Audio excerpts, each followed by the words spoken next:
Tonight, before you go to bed, you have to decide: retire forever or work forever. No exceptions, no do-overs, no changing your mind next week once it's had time to sit, no time to call an advisor, no time to build a spreadsheet, run the numbers 3 different ways, color-code it, and sleep on it. No time to Google, how much money do I actually need to retire, and fall down a 2-hour rabbit hole of calculators that all disagree with each other by $500,000.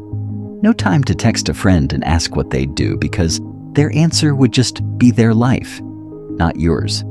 Just whatever's already sitting in your head, right now, tonight, before you turn the light off. Yes or no. That's the whole rule. Everyone who's ever actually made this decision for real didn't get more time than that either. They just didn't know the deadline was coming until it already had. Real quick, before the pressure kicks in for real, here's the one number a financial planner would hand you if they only had 10 seconds, because that's about all you've got too. Take what you actually spend in a year, not income, not what you wish you spent. What actually leaves your account on rent or a mortgage, groceries, gas, all of it. Multiply that by 25. That's the rule of thumb behind most early retirement math, the same logic behind the classic 4% rule, a piece of research that's been stress tested against nearly a century of real market history, good decades and terrible ones. Both. If your savings equal 25 times your yearly spending, you can pull out 4% a year and, historically, not run out before you do. Spend $40,000 a year, you need $1 million. Spend $80,000, you need $2 million. Spend $20,000 because you've kept things simple your whole life. You only need $500,000. Spend $150,000 because your life just runs bigger than most. You're looking at $3.5 million before the math even starts feeling comfortable. That's the whole gut check, front to back, no fine print, scales however far up or down your actual life happens to sit. Now, do you actually know that number for yourself? Off the top of your head right now, tonight? Most people don't, not even roughly. They know their salary down to the dollar. They know their rent, their car payment, their monthly subscriptions. Almost nobody's ever actually sat down and multiplied the whole thing out into one real number. That's kind of the entire point of tonight. Because here's the thing, the number almost isn't what decides this. The situation is, someone who's hated their job for a decade says yes before you even finish the sentence. Doesn't matter what the math says, doesn't matter if they're technically short of their number by a wide margin.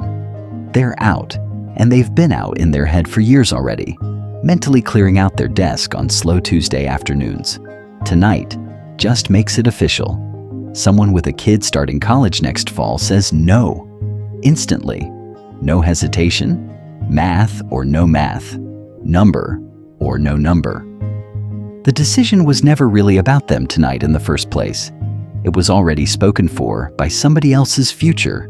Someone with nothing saved can't really even play the game. There's no gut check to run when the number's 0. The question just bounces off them entirely. No tension, no hesitation, nothing to weigh.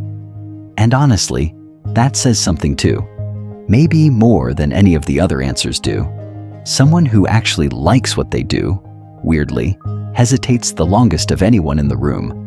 Not because of the money, because never work again doesn't sound like relief to them. It sounds like losing something they never expected to have to give up.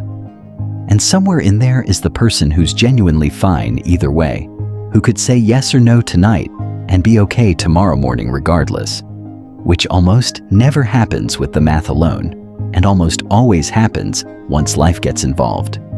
There's also the person who's actually hit their number, comfortably, with room to spare, and still says no without even blinking, without a flicker of hesitation. Not because they need the job, because somewhere along the way the job became part of who they are, not just how they pay for things, and giving it up tonight would feel less like freedom and more like disappearing. Same deadline, same 10 seconds, completely different answer every single time, depending entirely on what's actually going on in someone's real life the night they're asked. That's the real experiment hiding inside this one. Not the money, the person holding it. Say you actually said yes. What does the next morning look like? No alarm, nobody needs you anywhere.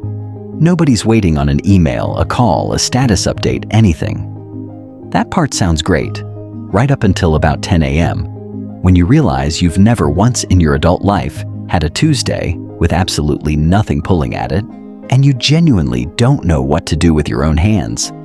This part isn't invented. It's one of the most consistent things researchers find when they study sudden retirement, especially the kind that isn't planned for years in advance, the way most financial advice assumes it will be. The money is almost never the hard part. The identity is. For years, "So, what do you do?" has had an easy automatic answer, something you didn't even have to think about before saying it out loud at a party. Now it doesn't. Some people spiral a little before they land somewhere new, a routine that isn't handed to them by a job anymore, one they have to actually build from nothing, on purpose, for the first time in their adult life.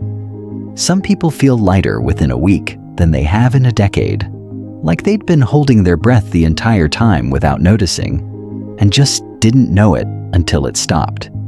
Say you said no instead. That next morning looks completely ordinary. Same alarm, same commute, same everything. Except now you actually know your own number. You know exactly how far away yes really is in real dollars, not just a vague someday you never quite got around to pricing out. Maybe it's 5 years off, maybe it's 20. Either way, it stops being a fog and starts being a distance you can actually measure, which changes how the whole year ahead feels, even though nothing about today technically changed at all. One honest note: deciding this fast cuts both ways. Say yes too quickly, and you might be walking away from something you'd have still genuinely wanted in 5 years, once the initial relief wore off and the actual days started stacking up, one after another, with nothing in particular filling them. Say no out of pure panic, out of just not liking the pressure of the deadline itself rather than anything about the actual answer, and you might let a real honest window close without ever actually looking at what was behind it. 10 seconds is enough to reveal what you actually feel, underneath all the usual overthinking that normally gets in the way. It isn't always enough to make sure you're right.